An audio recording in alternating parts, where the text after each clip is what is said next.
ClaimLinx. Tom, today's topic is HSA. First of all, I don't even know what that acronym means. So tell us what HSA is, the history of it, etc. It's called a health savings account, and it allows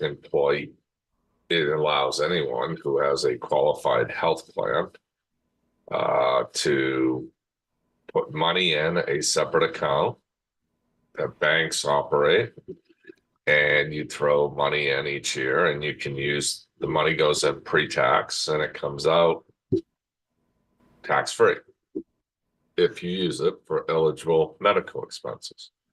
You own the money, it rolls over, and it can earn interest.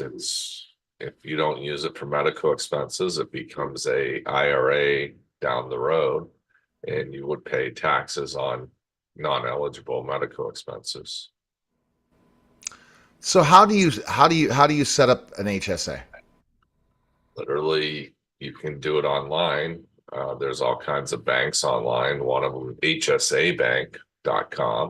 You go on and set up an account, and they literally send you a debit card that you use when you go to if you have money in your account. So they set it all up for you. And this HSA is what an individual does, correct? An individual can, or a company can set it up where they're putting money into the account on behalf of the employees, which is a mistake. I would never recommend that, because a medical expense reimbursement plan is a better vehicle for employers to fund employees, because they only pay if it happens. Once you put money into the HSA as an employer, it's gone. It's the employee's money. They have no say or control. So it's a different situation. It's like you put money into a bank, basically, and Right. so let's say, okay, I know I'm gonna spend like 10,000 in healthcare this year, and we're gonna dive deeper into more strategies and things like that, because it's so helpful. But knowing you need a professional like the team at ClaimLinx to do this, but it's also interesting to learn this process. Basically, you set up your HSA account, you go in and you kind of, let's say it's 2026. Say I'm going to end up spending $20,000 in healthcare for that They year. have limits. You can only put in X amount as a single and X amount as a, play child, family. It's only a two-tier system. How much? What is the total amount you can put in? I'm not sure this year. I think if you're over 55, you get catch-up provisions, but somewhere around 4,000, I believe, for a single, right around 8 maybe for a family. Okay. Literally, you can just go in and type in Google 2026 maximum health savings accounts contributions, And whatever it is. And what is the benefit of setting up an HSA as an individual? The benefit is you're buying lower cost insurance premiums, because you can't have any benefits underneath a certain threshold, $1,500. So that means that the only thing that you can have is preventative coverage. So no copays, nothing until you hit that dollar amount. And then the HSA plan pays 80 or 100%, whatever it's set up to do. And the insurance company used to have the same, you have an insurance product, but it's designated as a health savings account. Okay, so but still, the individual puts that money in knowing what's going to be over the threshold after the deductible. They can. They can start off low, and as money grows, go higher each year. So the issue, the whole premise is most people don't use it.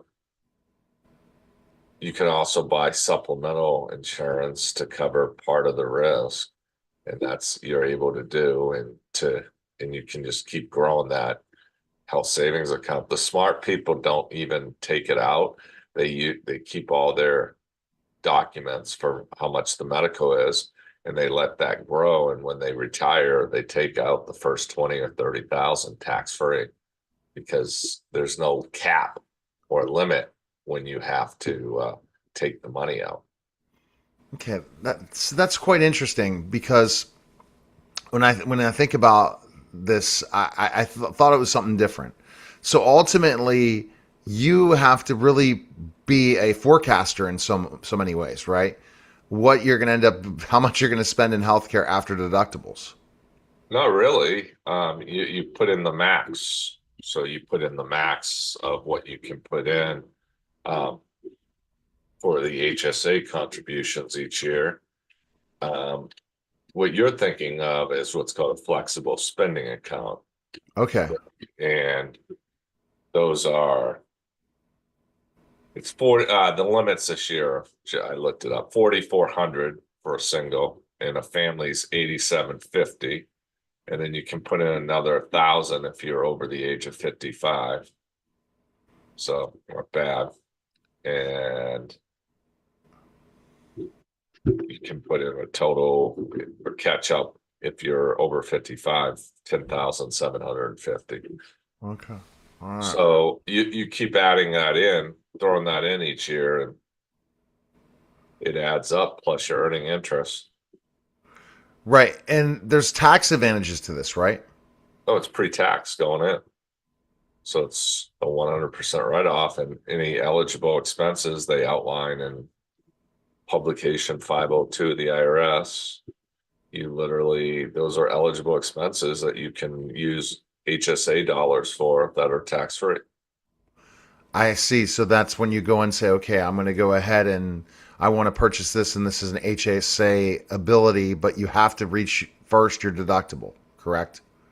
Yeah, kind of like when I had a medical expense reimbursement plan for my family when I was a C Corp, and literally I got to write my hot tub off because I had a shoulder issue. So it's putting this money in tax free, knowing you're going to earn this potentially in some sort of way and be able to write that off at the end of the year. It's a beautiful vehicle, and quite frankly, it's the only way to buy insurance or for individuals. And I see what you're saying. So I get what you're saying. So you basically, you can't write off the deductible can't be used for the HSA. It's after you go through the deductible. No, you can use the HSA proceeds to pay for that deductible. Oh, okay. You can't purchase from the insurance company co-pays, office visits, but anything so the whole premise is that you're using your HSA dollars to pay for the deductible, so you can't double dip. I got it. Okay. So now it makes sense. So there's no way in hell you're going to get over this deductible. So you go and put the maximum amount into an HSA, right? And then say, and if you're a business, let's say a small business that can't do much, and they're basically, it's their family and it's their business, right? Then they say, okay, I'm going to go to the max in an HSA. And then I'm going to basically know I'm going to spend all that in healthcare, and that will cover a lot of the things that I would have had to spend in the that was before the deductible. But co-pays aren't allowed in a plan like that. No, because again, they limit the products you can buy. So everything has to be a deductible. Got it. Other than preventative. But you'll end up winning in taxes at the end. Yeah, it's a total win-win for you. Okay. You can't. Very interesting. And that process of setting up an HSA, so there are specific companies. Huh? Online, you can do it in 2 minutes. Really? Wow. But then you have to put all the money in at once, correct? No. Oh. You open the account and you can fund it as you go. You just can't use money if you go into the hospital and have a $2,000 bill and you don't have any money in your HSA. You don't have any, HSA benefit, but you can put the 2,000 in before you pay it, so it's pre-tax. Ah, okay. And the smart ones open it right like this week. put in the contributions for 25 and then do it again for 26. So they throw 8,800 as a single in right away. This is pretty wild situation, Tom, because that really can help you on the tax side of things as an HSA. And we're going to talk about the FSA in the next podcast. But HSA businesses can do this as well with ClaimLinx, right? But you don't recommend it.